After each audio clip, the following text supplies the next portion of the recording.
Please channel को subscribe करें तथा शेयर भी करें। क्लास 9th का गणित विषय है, इसमें अभी बेसलाइन टेस्ट होने वाला है, जिसका हम पूरा सॉल्यूशन सहित लेकर आए हैं। तो प्लीज़ देखिए और सब्सक्राइब ज़रूर कर दीजिएगा, ताकि ऐसे ही हम और जानकारी आपके लिए लाते रहेंगे। तो देख लेते हैं। पहला प्रश्न लिखा है, खाली बॉक्स में सही संख्या लिखे। तो 234 गुना 4 बहुत सरल है। 234 और 4 का अगर गुना करते हैं तो 936 आ जाएगा। आप लिख सकते हैं 936। इसके बाद में दिया गया प्रश्न क्रमांक दूसरा, दिए गए सवाल को हल करके बॉक्स में लिखिए। 905 भागित 10। अब इसमें बोल रहे हैं कि भागफल कितना आएगा और शेषफल कितना आएगा, वो हमें लिखना है। तो हम यदि हम 905 में 10 का भाग देते हैं तो भाग देने पर भागफल 90 आ जाएगा और शेषफल हमारा 5 आ जाएगा। आप लिख सकते हैं प्रश्न परीक्षा में। प्रश्न क्रमांक तीसरा, रोहन ने एक स्टेशनरी शॉप से रुपए 137 की काफियां और रुपए 86 के पेन खरीदे। रोहन ने दुकानदार को कुल कितने रुपए दिए, ये हमें पता करना है। तो कुल दे रखा है, इसलिए हम दोनों को जोड़ देंगे, काफिया की कीमत और पेन की कीमत, मतलब 137 और 86। 137 और 86 को जोड़ने पर 223 आएगा, यानी हमारा ऑप्शन नंबर 2 या ऑप्शन नंबर ख सही हो जाएगा, 223। प्रश्न क्रमांक चौथा, दी गई आकृति के छायांकित भाग को भिन्न के रूप में लिखे। अब यह आकृति दी गई है, इसका छायांकित भाग हमें लिखना है, भिन्न के रूप में लिखना है। सबसे पहले देखना है कि इसका कितना भाग छायांकित है। तो 1 2 3 4 5 6 7 8 टोटल मिला के 8 भाग है, और 8 भाग में से एक भाग छायांकित किया हुआ है, यानी रंगा हुआ है। तो जो टोटल जो भाग होता है उससे हम नीचे लिखते हैं हर में, और जितना भाग छायांकित है हम उसे लिख देंगे ऊपर। तो यानी यह हमारी भिन्न बन जाएगी 1/8। इसका आंसर आ जाएगा 1/8। इसके बाद में प्रश्न क्रमांक 5वां, यदि किसी आयताकार कार्ड की लंबाई 10 सेंटीमीटर और चौड़ाई 8 सेंटीमीटर हो तो कार्ड की परिमाप क्या होगी। तो परिमाप का सूत्र होता है 2 गुना कोष्टक में लंबाई धन चौड़ाई, यानी लंबाई को 2 बार जोड़ेंगे और चौड़ाई को 2 बार जोड़ेंगे। तो लंबाई और चौड़ाई को अगर 2 बार जोड़ते हैं तो हमारे परिमाप निकल जाएगा।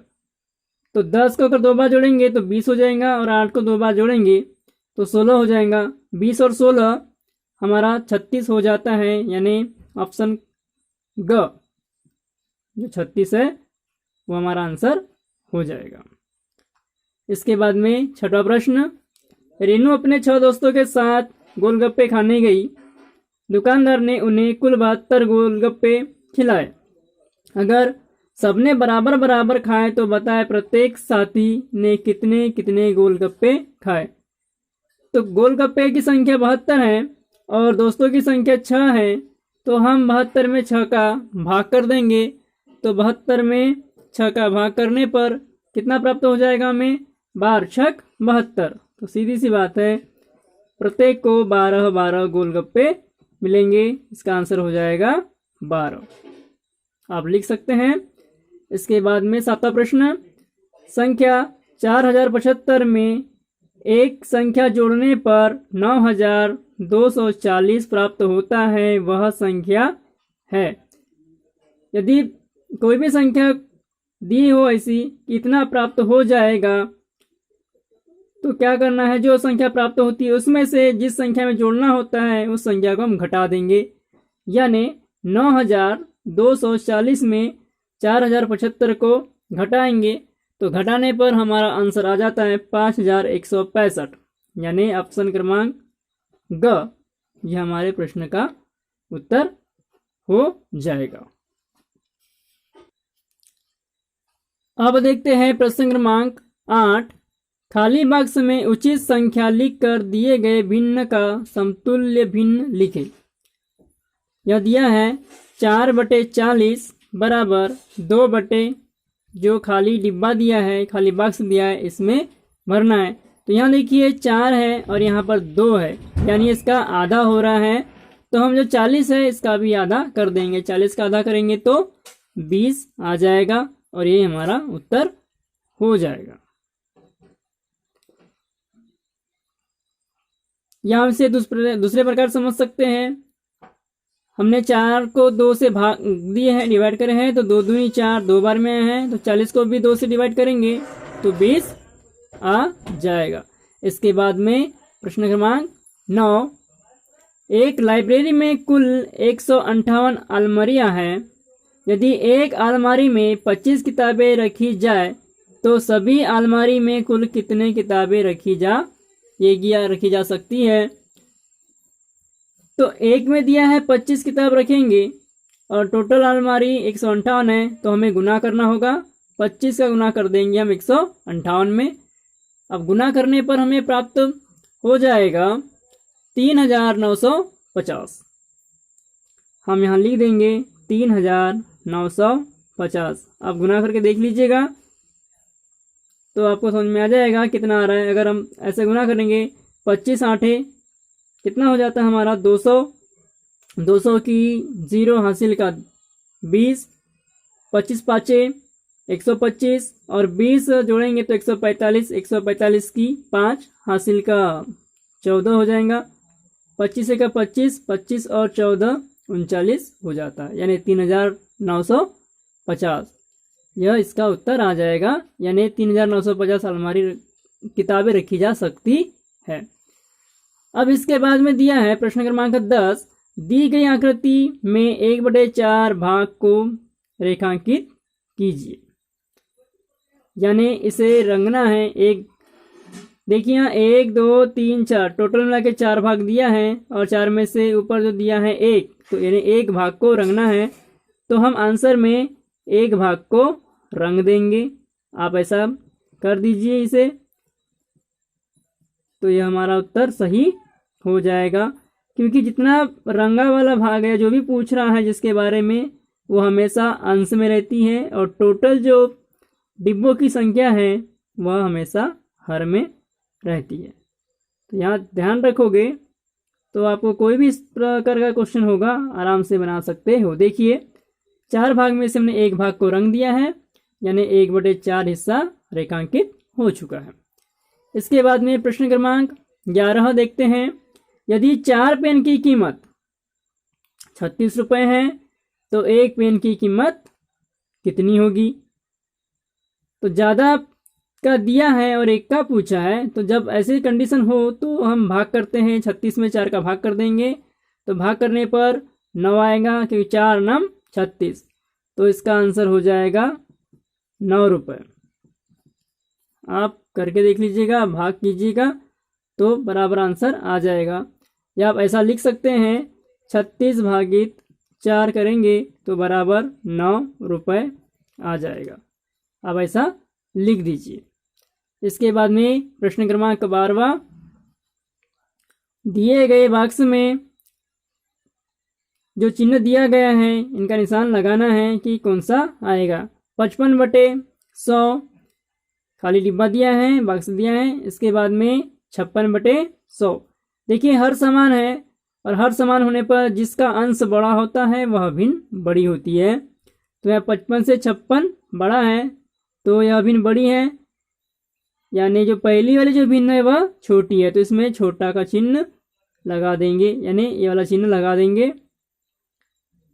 और यदि आपको याद न रहे तो कुछ नहीं करना है, जो संख्या बड़ी होगी उसके तरफ ये जो चिन्ह है उसका मुंह फैला देना है। बस जो सूजे वाला जो भाग है उसको छोटी संख्या की तरफ रखना है और जो फैला वाला भाग है उसे बड़ी संख्या की तरफ रख देना है। यह सही हो जाता है। इसके बाद में प्रश्न क्रमांक 13, नीचे दी गई आकृति को छायांकित और अछायांकित भाग को दशमलव के रूप में लिखें। इसे दशमलव रूप में लिखना है, छायांकित भाग को, और अछायांकित भाग को दशमलव रूप में लिखना है। यानी अगर हम इसे भिन्न के रूप में लिखने कहता तो हम आसानी से लिख सकते थे, लेकिन यह दशमलव रूप में लिखने बोल रहा है। तो देखिए टोटल डिब्बे कितने हैं, हम इसका आकलन कर लेंगे पहले। तो 1 2 3 4 5 6 7 8 9 10 इस टाइप का 10 है, और 1 2 3 4 5 6 7 8 9 10 ये 10 इधर है, यानी लंबाई में भी 10 है, चौड़ाई में भी 10 है। कुल मिला के 10/10 करेंगे तो 100, यानी पूरे 100 कॉलम है।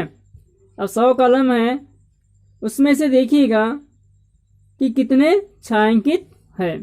तो छायांकित भाग को गिन लेंगे, 1 2 3 4 5 6 7 8 9 10, और इसी तरह के से इधर भी है तो 10 और 10 20, यानी 20 खाने जो है, यानी 20 वर्ग जो है वो रंगे हुए हैं, और 80 जो बचे हुए हैं वो अछायांकित है। देख लीजिएगा, 10 इधर और 10 इधर, यानी 20 रंगा हुआ है, यानी छायांकित भाग है। अब बचे कितने, हमारे 80 बच गए हैं, क्योंकि पूरे 100 हैं, तो 80 अछायांकित भाग है।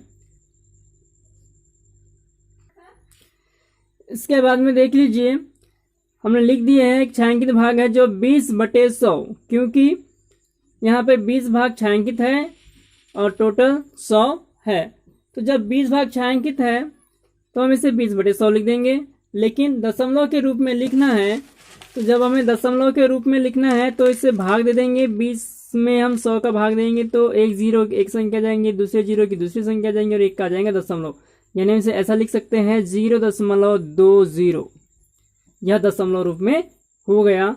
इसी प्रकार से अछायांकित भाग का भी 0.80, ये हमारा फाइनली उत्तर हो जाएगा। आप लिख दीजिएगा, सही आ जाएगा।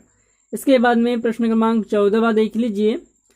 एक दुकानदार ने रोहिणी को एक सलवार सूट पर 25 रुपये 50 पैसे की छूट दे दी। यदि सूट की कीमत 500 रुपये हो तो छूट के बाद सूट की कीमत क्या होगी। टोटल 500 रुपये में सूट आना था, लेकिन उसमें से 25.5 रुपये यानी 25 रुपये 50 पैसे कम कर दिया। तो कम करने के बाद में उसकी कीमत कम हो जाएगी, वो सूट कितने में पड़ेगी।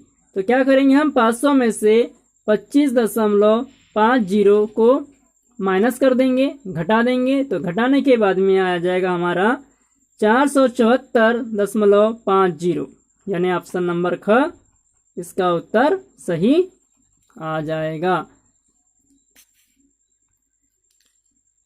इसके बाद में प्रश्न क्रमांक 15वां। कबीर एक किताब के कुल पन्नों में 3/5 भाग को एक दिन और 1/5 भाग को दूसरे दिन पढ़ा। बताए कबीर ने किताब के कितने हिस्से को पढ़ लिया और कितना शेष रह गया। तो कुल कितना पढ़ा, तो जब भी हम कुल की बात आती है तो क्या करते हैं, हम जोड़ देते हैं, यानी 3/5 और 1/5 दोनों को जोड़ देंगे। दोनों का हर समान है तो हर जैसे का वैसा आ जाएगा, 5 की 5 आ जाएगा, और ऊपर के ऊपर हम अंश को जोड़ देंगे क्योंकि हर समान था। तो 3 और 1 4, यानी इसने पढ़ा कितना भाग, 4/5 भाग पढ़ लिया है। अब कह रहा है कि कितना शेष बच गया, तो टोटल 1 भाग था, 1 भाग में से 4/5 भाग पढ़ लिया है और शेष क्या रह गया है। तो क्या कर देंगे हम, 1 में से 4/5 को घटा देंगे। यदि हम 1 में से 4/5 को घटा देते हैं तो घटाने पर हमारे पास आ जाएगा 1/5, यह शेष बच गया है। हम यहाँ करके देख लेते हैं, आपको आसानी से समझ में आ जाएगा। यह 1 है, 1 में से हम 4/5 को घटा देंगे, इसके बटे में कुछ नहीं तो 1 लिख देते हैं। 5 का गुना करेंगे 1 में तो कितना आ जाएगा हमारे पास, 5 आ जाएगा, माइनस 1 का गुना करेंगे 4 में तो 4 1 4, और बटे में आ जाएगा 5 1 5। कुल मिला के 5 में से 4 गया तो 1 आ जाएगा, और ये 5 का 5 यानी 1/5 शेष बच गया है। इसके बाद में देखिए प्रश्न क्रमांक 16, दीपू अपने नानी से मिलने गया। अब वो मिलने गया तो मिलने जाने के लिए रिक्शा बनाया, रिक्शा से गया वो 0.48 किलोमीटर और बस से दूरी तय किया है 6.64 किलोमीटर। अब बताना है कि कुल कितना किलोमीटर दूरी तय किया। अब देखिए कुल है तो कुल मिला के वही है कि हमें जब कुल आया तो जोड़ना है। जब दोनों को जोड़ देंगे तो इसका आ जाएगा ऑप्शन नंबर ख यानी 7.12।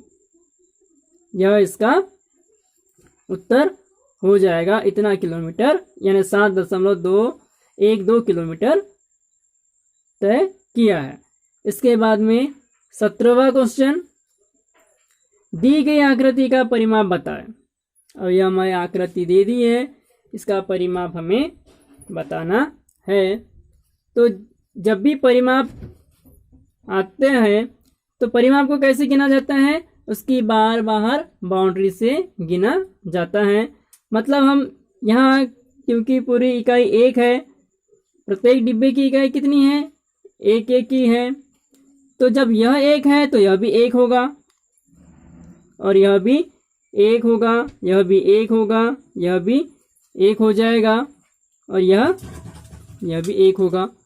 इधर भी 1 हो जाएगा, यह 1, ये भी 1, यह भी 1। अब देखिए यहाँ से लेके यहाँ तक 1, यहाँ से लेके यहाँ तक और 1, और यहाँ से लेके यहाँ तक 1, यानी 3 पार्ट हैं। 3 पार्ट को जोड़ेंगे तो यह आ जाएगा पूरा 3। समझ लीजिएगा, जब यह 3 है तो इधर भी 3 होगा, इधर भी 3 होगा।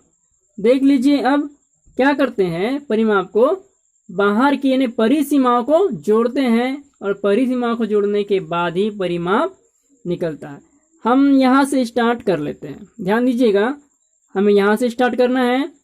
तो जब यहाँ से स्टार्ट करेंगे हम इसे लगा देते हैं तीर का निशान, ताकि आपको समझ में आ जाए कि हमने कहाँ से स्टार्ट किए हैं, ताकि कन्फ्यूजन ना हो। अब यहाँ से करना है तो यह 1 और ये आ गया हमारा 3, 1 और 3 4, यहाँ से लेके यहाँ तक आएंगे 4 और 1 5, 5 1 6, 6 1 7, 7 1 8, 8 1 9, 9 और 3 12, 12 और 1 13, 13 1 14, 14 1 15 और 15 1 16। हम आ गए, जहाँ से चलना शुरू किए थे वहीं पर आ गए। तो पहुँचने के बाद हमारे पास कितना आ गया है, 16 इकाई। अब यह 16 आंसर आ जाएगा। इसके बाद में प्रश्न क्रमांक 18, दी गई आकृति का क्षेत्रफल कितना होगा। अब क्षेत्रफल है तो क्षेत्रफल मतलब ये आयताकार के रूप में है और एक वर्गाकार है, क्योंकि 3 और 6 लंबाई चौड़ाई अलग अलग है तो आयताकार बनेगा, और यह 3 और यह 3 यानी लंबाई भी 3 ही है, चौड़ाई भी 3 है, तो एक वर्गाकार बनेगा। मतलब इसमें एक आयत है और एक वर्ग है। तो आयत का क्षेत्रफल क्या होता है, आयत का क्षेत्रफल होता है लंबाई गुना चौड़ाई, और वर्ग का होता है भुजा का स्क्वायर। यानी लंबाई गुना चौड़ाई करेंगे, इसमें कितना आ जाएगा, 3 गुना 6 करेंगे तो 18, पहले का आ गया है 18, और दूसरा 3 गुना 3 करेंगे तो 3 3 9। 2 थी हमारे पास, एक वर्ग है और एक आयत है। तो वर्ग का आ गया 9 और आयत का आ गया है 18। 9 और 18 को जोड़ते हैं तो हमारे पास आ जाएगा 27। जोड़ने पर आ जाएगा 27 वर्ग सेंटीमीटर, यह आंसर हो जाएगा। इसके बाद में प्रश्न क्रमांक 19 कह रहा है, नीचे दी गई आकृति में से इनके एक कोने से एक वर्ग कम कर देने पर उसका परिमाप घटेगा, बढ़ेगा या बराबर रहेगा। देखिए यहाँ बहुत से लोग कंफ्यूजन करते हैं कि ये कम हो गया यानी एक वर्ग को हटा देंगे, यहाँ से हट गया है तो इसका परिमाप कम हो जाएगा, लेकिन वास्तव में ऐसा नहीं होता है। देखने में ऐसा लगता है कि घटेगा, हम उस पर विचार करते नहीं हैं और डायरेक्ट आंसर लिख देते हैं चलो यहाँ से कम हुआ है तो परिमाप कम हो गया होगा इसलिए लिख देंगे, लेकिन हम देख लेते हैं कि कम होगा कि नहीं होगा।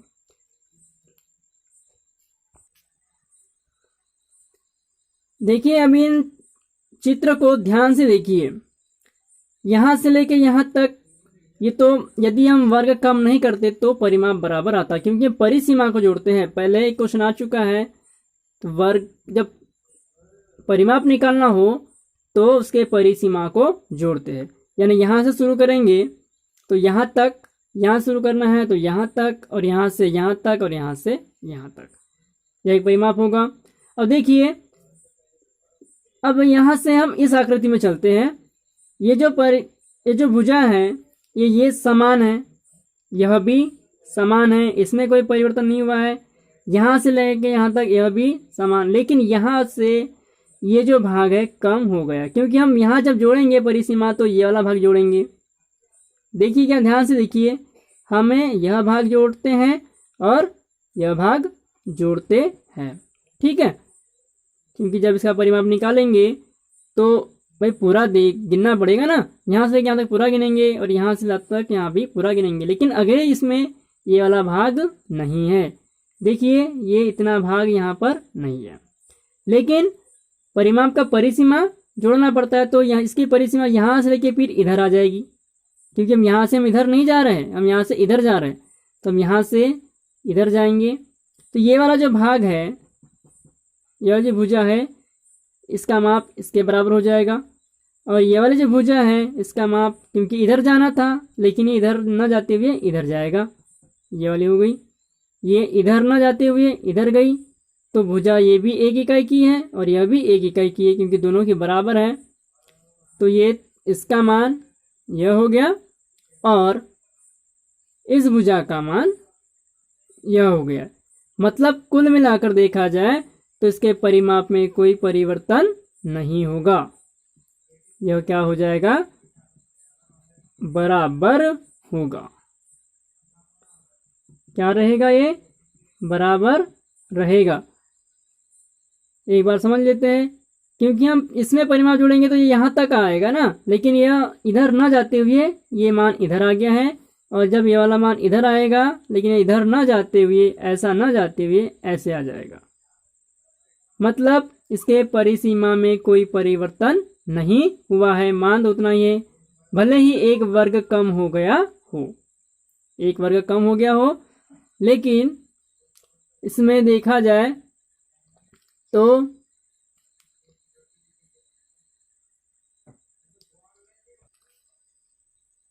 इसका आंसर हो जाएगा बराबर रहेगा। अब देख लेते हैं 20वां प्रश्न। अब प्रश्न क्रमांक 20वां देख लेते हैं। ग्रिड में दी गई आकृति का क्षेत्रफल ज्ञात कीजिए। यह एक वर्गाकार डिब्बा दिया है, लेकिन इसके अंदर एक ग्रिड दिया है, मतलब खिड़की दिया है, इसके अंदर एक और छायांकित भाग बना हुआ है, इसका क्षेत्रफल हमें ज्ञात करना है। तो पहले से ध्यान से समझते हैं, क्योंकि यह एक जो खाना है लगभग 1 इकाई के बराबर मान लेते हैं हम, यह 1 है और यह भी 1 है, 1/1 का है, लेकिन यह बीच में से विकर्ण को जोड़ते हुए है। देखिएगा बीच में से विकर्ण को जोड़ते हुए है, तो यदि हम इसका, और यहाँ पे एक समकोण बन रहा है, यहाँ क्या बन रहा है, समकोण बन रहा है, और यह एक विकर्ण बन जाएगा, जो छायांकित भाग का रेखा होगा वो विकर्ण बनेगा। तो विकर्ण निकालने के लिए पाइथागोरस प्रमेय लगाएंगे, पाइथागोरस प्रमेय लगाएंगे तो उसमें एक कर्ण बनेगा, कर्ण का वर्ग बराबर होता है लंब का वर्ग प्लस आधार का वर्ग, यानी इसका मान जो होगा, एक जो डिब्बे में जो दिया गया 1 वर्ग में विकर्ण की लंबाई हो जाएगी कर्णी 2, ठीक है, एक विकर्ण की लंबाई हो जाएंगी कर्णी 2, यानी इसका जो मान होगा वो हो जाएगा कर्णी 2। अब देख लीजिए ऐसे कितने हैं यहाँ पे, 1 2 3, इधर कितना है 3 है, तो यह आ जाएगा 3 कर्णी 2, क्योंकि क्षेत्रफल निकालना है तो क्षेत्रफल क्या होता है, लंबाई गुना चौड़ाई होता है, तो 3 कर्णी 2 इसका मान आ गया। अब जो यहाँ से लेके यहाँ तक का जो मान होगा 1 2 3 4, यानी प्रत्येक का मान कर्णी 2 है, तो ऐसे कितने हैं 4 है, तो जब 4 है तो उसमें 4 का मल्टीप्लाई करेंगे, यानी 4 करनी 2, ये हो जाएगा। अब उसका क्षेत्रफल निकालना है हमें, तो जब क्षेत्रफल निकालेंगे इसका मल्टीप्लाई करेंगे तो 312, ये हो गया। करनी 2 का मल्टीप्लाई करेंगे करनी 2 में, तो यह आ जाएगा 2, यानी 12 दूनी 24। इसका आंसर आएगा 24 वर्ग इकाई। इसका आंसर कितना आ जाएगा इस क्षेत्रफल का? 24 वर्ग इकाई फाइनली आंसर आ जाएगा। इसके बाद देख लेते हैं प्रश्न क्रमांक 21। वर्ष के कुल महीनों का 3/4 भाग कितना होगा? यह दिया गया हमें कि वर्ष के कुल महीनों का 3/4 भाग कितना होगा। तो वर्ष में कितने महीने होते हैं? 12, 12 का 3/4, यानी 4 से काट देंगे, 3 × 12, 3 × 3 9, तो 9 इसका आंसर आ जाएगा। इसके बाद में इसे हल करना है, तो हल करने पर हमें प्राप्त हो जाएगा 9 × 6 = 54 प्लस 18 × 54 बटे में 18 × 6 = 108, यह हो जाएगा। इसे यदि हम हल करते हैं तो 108 बटे 108, यानी कुल मिलाकर इसका आंसर 1 होगा। ठीक है, देख लीजिएगा। अब देखते हैं प्रश्न क्रमांक 23वां। प्रश्न क्रमांक 23वां देखते हैं, इसमें क्या लिखा है? खाली बॉक्स में भरना है छोटे का, बड़े का और बराबर का चिन्ह कौन सा होगा। देखिए यह माइनस में है और प्लस में है, तो हमेशा धनात्मक जो संख्या होती है वो बड़ी होती है, तो इसमें यह चिन्ह आ जाएगा। अब -6 है और +6 है, तो जो धनात्मक है वह बड़ी होगी, यानी इधर +6 बड़ी होगी। -7 यह भी है, -7 यह भी है, दोनों के दोनों बराबर हैं, तो यहाँ पर बराबर आ जाएगा। इसके बाद में 24वां क्वेश्चन देख लेते हैं। दिए गए पूर्णांकों को संख्या रेखा पर अंकित करना है। पूर्णांक दिया है 9। हमें पूर्णांक 9 दे दिया है, तो जब हमें पूर्णांक 9 दे दिया है तो हम यहाँ 0 ऐड कर लेते हैं। यहाँ कुछ दिया तो है नहीं, तो यहाँ हम 0 ले लेंगे, तो 1 2 3 4 5 6 7 8 9 हम यहाँ पे इसे अंकित कर देंगे। ठीक है, इसके बाद में -6 दिया है,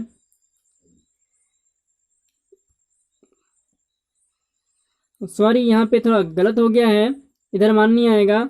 हम 0 हम इसे 0 यहाँ पे ले लेते हैं, क्योंकि हमें राइट की ओर चलना है, क्योंकि धनात्मक मान दिया है, तो राइट में चलेंगे। 1 2 3 4 5 6 7 8 9 10, ये जो मान होगा हम इसे दे देंगे, ए दे देते हैं 9, ये जो मान है वो 9 दर्शाएगा, इसे से बन जाएगा। अब -6 है